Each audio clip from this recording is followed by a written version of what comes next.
everybody, welcome to this week's podcast. As I've been doing, I'm going to announce another person that's going to be at Retro World Expo the last week of August in Hartford, Connecticut. And this week is Tito from Macho Nacho Productions.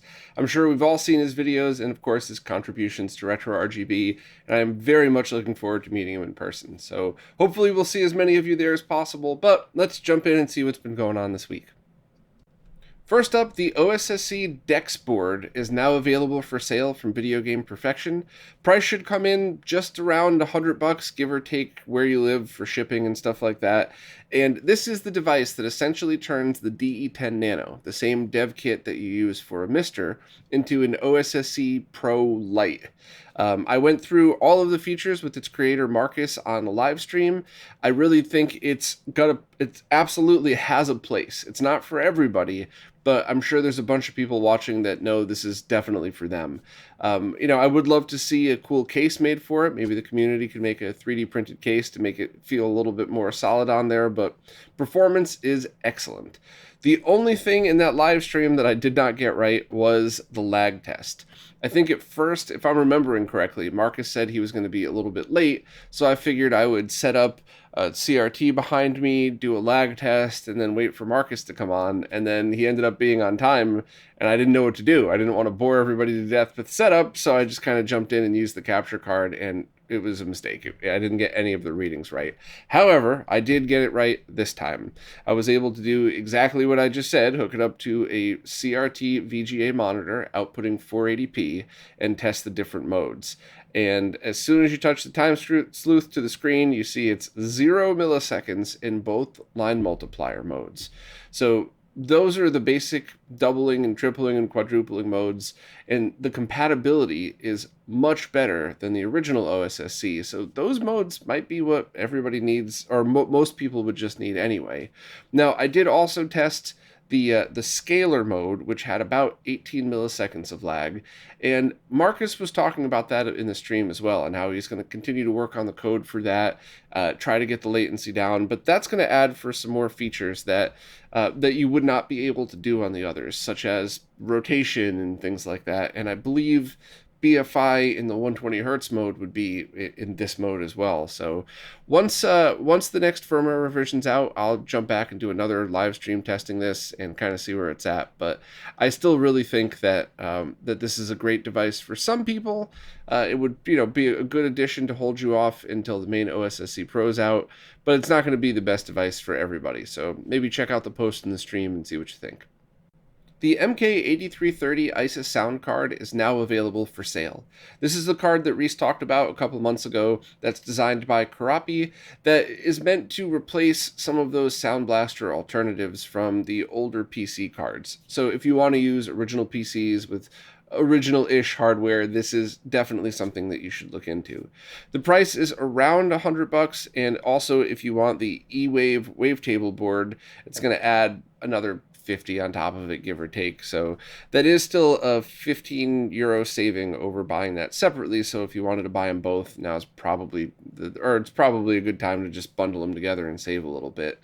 But basically, this is just something that if you're into retro PCs, you should absolutely check this out. Check out Reese's videos on it, as well as some of the other components like this, because buying new versions that are homebrew created of older products results in a brand new product that performs like the originals. So you don't have to worry about things going bad, and it might be easier to find or to deal with drivers. Any other old people listening that remember what it was like to do drivers in Windows 3.11 or Windows 95 at the beginning, or Windows NT. So yeah, it makes things a lot easier. But anyway, please check out Reese's video on this if you want more info. I think this is really awesome, and things like this are really awesome for retro PC users. This week's podcast is once again brought to you by JLCPCB, and this week I want to talk about how to order a stencil along with your PCB order. So first, why would you want a stencil?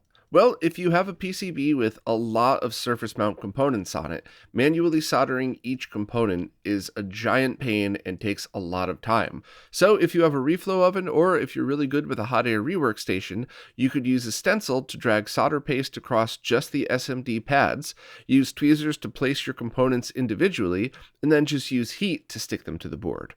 Now, how to do that would require an entirely separate video, but if you know that that's something you want to do and if that would make your life easier, all you have to do is drag your Gerber file the same exact way you normally would into JLCPCB's website, and then select all of your options and scroll down to the bottom to select a stencil. Then if you want, you could also say if you want just the top or bottom of the PCB, or if you want one stencil for each, which of course would add a little cost because it's making two different stencils, but that's all you have to do. Also, if you're like me and you've placed a PCB order but then forgot to make a stencil with that, you could also just have only a stencil made for you. The options are all the same as if you had added it along with the PCB. You just have to select top, bottom, or both, or one or two stencils. Also, while this does affect shipping, JLCPCB offers many different shipping options, ranging from incredibly affordable to expensive, but arrives very quickly. So absolutely, whatever shipping options for your budget, wherever it is that you're located. I'm showing options for both the US and Canada here, and shipping's never going to be a problem with JLCPCB. So that's it for this time, but check out my other JLC PCB segments and previous weekly roundups for more info on how to order PCBs, how to order PCB assembly, and more info on the company. Developer WebHDX has just released his Picoboot mod chip for the GameCube, which is a mod chip based off the Raspberry Pi Pico that can install right alongside the DVD drive and allow you to boot into homebrew like Swiss or Game Boy Interface or any of the other awesome things we talk about via the SP to SD to SP2, the bottom adapter thingy that allows you to put a micro SD card in one of the bottom connections of your GameCube. Tito from Macho Nacho Productions did an awesome video going through installation and what to expect with it and how it works. But basically, if you were looking to mod chip your GameCube, this seems like the way to go. It's got advantages over the original Xeno GC, I think, is the one that most people were using for a while, and you don't have to worry about booting with an action replay disc, which is what I've been doing since I don't have a chipped GameCube anymore. I think this would probably be a very good addition to that, so I might look into it. Also, every time I see an awesome project like this, I appreciate exactly what it is in its current form, but I also see the potential for where it might be able to go in the future. So when I have these suggestions or daydreaming, whatever you want to call it, please don't think I'm taking away from developers like WebHDX that do such awesome work. I'm just excited and daydreaming along with it. But I wonder what could be added to this now that we have the root and the base of it. Can a Wi-Fi module be added to it, or one of the versions of the smaller Raspberry Pi boards that have that built in? And if so, what would that allow? Could that just allow over-the-air updates, or maybe control with a smartphone or something? I'm not sure why you'd want to do that, but or could it actually do something like start the potential process of adding or loading ROMs over Wi-Fi? It might be that it has to do something like copy it from Wi-Fi to your micro SD card or something like that, which is still probably helpful if you're running a retro NAS or basically any server, or is that just impossible? I don't really know, and I think, once again, I think the Picoboot mod chip is awesome in its current form, but I do really love being a nerd and always thinking about where projects like this could go in the future. So WebHDX is already talking about version 2, so who knows what awesome features might be coming in the future. But if you wanted to add a mod chip to your GameCube, absolutely give Tito's video a watch and see if this one's for you. The open source SCART coupler is now back in stock at Castlemania Games.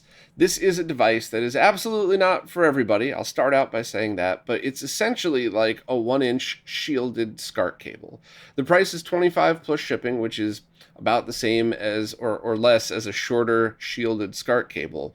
But I really do think there are plenty of situations where this would be better than a SCART cable just for your setup and workflow. Not that it would perform better. It performs exactly the same as about a 1-inch shielded cable would anyway. But I really love this device, and there's plenty of options. If you're just looking for one, buying one is definitely cheaper than trying to figure out how to make everything else. But if you wanted to make a couple for your setup, then you could, it's fully open source, you could have the boards made, you could order some SCART heads and 3D print your own cases. And in fact, Greg from LaserBear even made a jig so that you could hold it in place while soldering the SCART connectors, which would make it easier to have it all line up when it's over with. So overall, I really love this thing. Please check out the video I did on it, because I just think it's one of those things where if you think about it, it might be something that you could use. I also always laugh seeing all the people that don't quite get it and start commenting on the video before actually watching it. But with the proper cable routing and strain relief, this thing could absolutely be a massive help to people. Or not. Maybe your setup is exactly the way it should be and you have no use for this at all. That's awesome too. That's why I love stuff like this. It's a great tool that may or may not be for you. So maybe check out the video and decide for yourself. And then if not, or if you do want to buy it, links to Castlemania games are right in the description. RetroBit has just opened pre-orders on their Big 6 Genesis controller, and I kind of have mixed feelings about all of this. So this controller is the size of a Genesis 3-button controller, but with 6 buttons, which is a pretty novel idea, especially for people like me that love the larger 3-button Genesis controller, except they put START in a very odd place. They put it right above X and Y, so this is really one of those things where I'd have to use it to see. Maybe the way it's built in, I wouldn't even notice it's there until I need it, but it does look like something that you might easily slip your hand and hit start instead. It's not in the middle of the controller like it should have been, would have been, I don't know, however you want to word it. But also, Sega themselves tried something like this in the 90s. There was a controller that oddly had the same exact part number as the standard 6-button controllers, and it was about the same size as the standard 6-button controllers, but was shaped like the 3-button. And I bought one of these. I don't remember if it was at a trade show or at just a local game store, but I was excited because I love the 3-button. Got it home, and it was a little too small for my hands. Which is just preference, of course. So I'm not really sure. Is this going to work out with it being the same size as the bigger controller?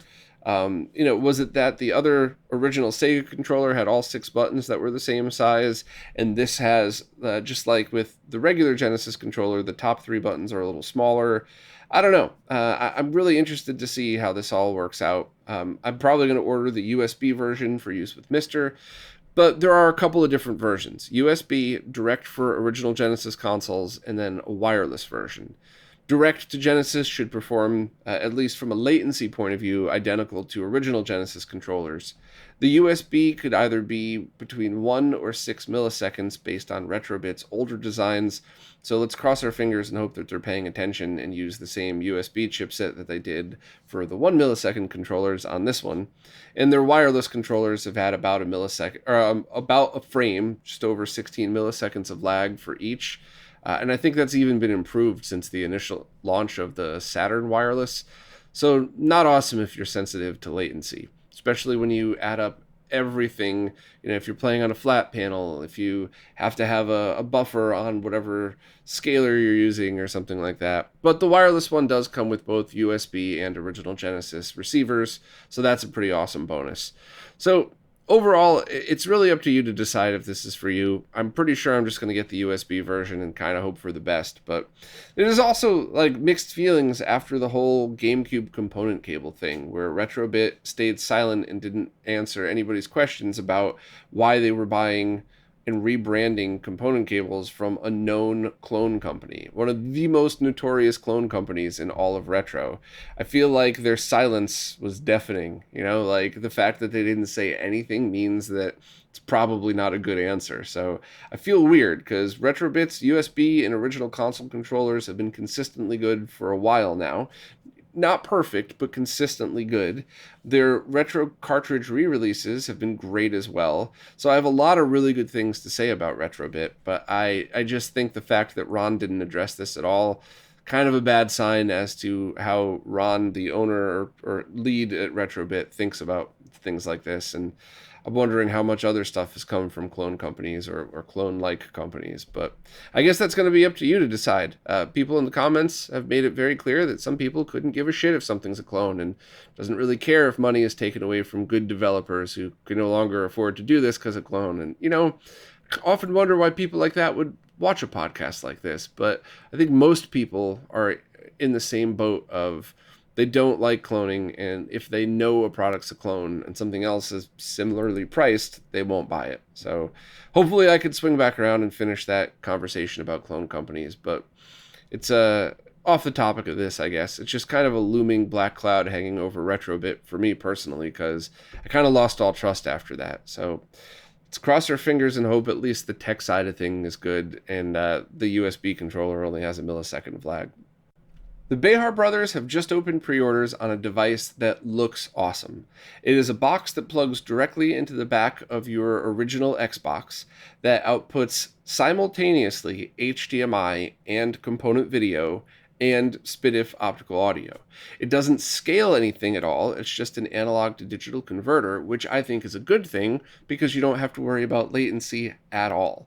Essentially, what it appears that the Behar brothers did, just based on how this is set up, is they took a buffer chip like a THS 7374. I don't know if that's it or not, but they took a buffer chip, split the component video output, one going directly to the component outputs and the other one going to an analog to digital converter, and then also breaking off the audio from that. And if that's how they did it, or even if that's the basic route of how they did it, regardless of the chip that they used, it's 100% safe to use everything at the exact same time. And it should be, as long as they used a decent analog to ADC circuit, analog to digital converter, it should be equal to or better than using component cables into something like that. I only say better than just because of the basic rule of the longer the length of cable with analog video, the more chance of something going wrong. But if you're using like HD Retrovision cables through that Xbox converter, then it probably is going to be the same. But if you're using cheap component video cables, unshielded ones, this has the potential to be a huge step up. And the fact that you get analog and digital out of this is amazing. It's great for streamers, it's great for people with multiple displays, and I really hope to see more products like this on the market. The price came to $75, which included shipping to the NYC area, which I think is a pretty fair price, especially if you consider the cost of really good shielded cables in a converter, or just the fact that we're in the middle of a global part shortage and they're still able to put these things out. So I'll, at the very least, do a live stream on it when it comes in. If there's something really good or really bad about it, no disrespect, I'm a reviewer and a developer. That's how it goes, right? You got to just review what comes through. But I'll give an honest review either way, depending on what it's like. Maybe I'll do a short video or just a live stream. But either way, I'm excited for this. I think it's a cool product, and I'd love to see more like it that allow for both simultaneous and multiple outputs. So you don't need to buy a bunch of different solutions. All you need is this. So shout out to the Behar brothers for making it. Can't wait to get mine, and it should arrive sometime in August, according to their website. Now it's time for this week's Mr. Updates, care of Lou from Lou's Retro Source. I actually got the opportunity to meet Lou in person for the first time last week, which was a lot of fun. Unfortunately, I was running like an hour behind, so I really just got to say hi, take a selfie, do a shout out on Twitter, and that was it. But very cool to meet him in person. Hopefully we'll see him at some of the events at Brooklyn Video Games, Brooklyn Arcade at some point in the future. But anyway, let's run through and check out what we got. Developer Wickerwaka has got an R-Type running on Mister. It still needs a bunch of work, and they're totally unsure what will come out of this core. But even if R-Type is never released, Track 17 and Darren O are working on a core for the IRM M72 hardware, which R-Type runs on. So either way, this looks like that game or the platform itself will be eventually ported over to Mister, which is awesome. I think I love seeing stuff like that. Hotego had to roll back an update for the CPS core that fixed a bug in Carrier Air Wing. It turns out that fix caused issues in other games, so he'll try to find a proper fix now. And once again, thank you to Hotego for going back and paying attention on this stuff. The fact that an extra bug was added, whatever, not a big deal, because that just means that Hotego is still paying attention to older cores that were already released, which is really great for all of us. The more accurate we could make them, the more fun it'll be, because there's less chance of anything bugging out. Also, the Retro Castle has shown a prototype of the snack adapter. That's funny, I have it right here. I didn't even realize it. for the PlayStation 1. I believe this was based on an open source design that was posted. I can't remember totally, but I did test it, and it worked great, and it worked with light guns, but the composite jack currently is not working, at least in this prototype. So for gun cons, you're still going to have to connect it to sync or the green connector on your cables. But this has a lot of potential. I didn't have time to test the memory card slot, but I'd like to test that as well. I think this is very cool. So, I'll have more info out on this as soon as I have time to test a bit more. Birdie Bro wrote a quick guide that shows you how to make edits to the documentation GitHub. So if you want to contribute documentation to the Mr. project, this is definitely the way to do it. You know, having things posted on the main GitHub and having things where everybody could have one place to get the tech info, I think is really important. And obviously that's the goal of the Console Mods Wiki as well, so people don't have to go to 20 different places trying to hunt down the answer to things. So if you like tech writing and if you like doing stuff like this, please check out both of those and see if you can contribute. Also, Track 17 and Darren O was working on another Nichibutsu arcade game, Sky Robo, also known as Big Fighter. So you could get this one in its beta form just by using the Update All script and enabling unofficial distributions, but I believe this is still a work in project. Also, FPGA implementations of these chips that we have are pretty awesome, which means like Stephanie Allaire did a while back, where she took Otego's YM2612 chip, I think that was the right one, it might have been the other one, and put it on its own dedicated little FPGA and made a chip replacement for it. But another way to do that is turning that FPGA into an ASIC, which in the confines of making one or two is probably a lot of work and unnecessary. But if you had a project where you wanted to make 10,000 of something, it might be amazingly cost effective to do it that way if you had the skills and the tools to do it. So Matthew Venn on Twitter has shown that doing something like that is at least possible with open source tools. And that's something that I would really love to see the community jump in on and see what else we could do, because there's a lot of chips for arcade boards that you can't get anymore that I think it would be amazing to have those run off as replacements. But there's a ton of other uses for things like that. I mean, heck, even having better Nintendo on a chip or Genesis on a chips, I think would be great. And, you know, I wish companies like Retrobit would be paying more attention to the community and less attention to the clone companies, because I would love to work with them on something like that so that they could just make much better, incredibly accurate clone consoles that we would love to buy rather than some of the junk that's already out there. And that's junk for all of the companies. That's not a shot at Retrobit there, because all of them just take the Nintendo on a chips that are out there, slap it on their own board and sell it. They don't really redesign that. But if somebody did, that means these clones could get really good. Also, sound for Pierco's Rodland core is starting to be implemented. It's based on Hotego's YM2131 sound chip implementation. So that's pretty good. It's always good to have audio coming along on these games as well. And also, Robert posted a huge update to the PlayStation Core. There are so many different things in there I wouldn't even begin to try to walk through, but one of the coolest ones is there's a hack for PAL games to run at 60 hertz without being cut off vertically. So if you're in PAL land or want to play a couple of handful PAL exclusives that are pretty cool, that's a neat option. But honestly, if you're into the PlayStation stuff, check out the changelog for all of the things that Robert did, or if you're subscribed to his Patreon, that's the best way to go about doing it. But very cool updates and very neat to see how accurate that core actually is. I was having a conversation on Twitter with a couple of people doing capture analysis, as well as Christoph from the PS1 digital team, and really discovering how accurate this core actually is. So it's pretty cool to see all that. But anyway, if you want more details on all of this stuff or more info, please check out Lou's posts, and of course subscribe to Lou on YouTube, because without him, all of these awesome updates wouldn't be consolidated in one place. And I think that's something that is really awesome, that we get to just skim through these and be updated as to what's going on in the Mr. world. So subscribe to Lou, and thanks of course to everybody who contributes in any way to the Mr. project. I recently posted an interview with Paul and Drew, who are the devs behind the MK Plus hacks for the arcade version of Mortal Kombat. Sorry, I know I said that wrong. Let me try that again. I don't want to offend any MK fans. For the arcade versions of Mortal Kombat! But to be honest, calling them hacks is an unfair understatement. These are completely rewritten and updated versions of the games, where they went in and added missing characters, added missing moves and fatalities, put certain stages back in.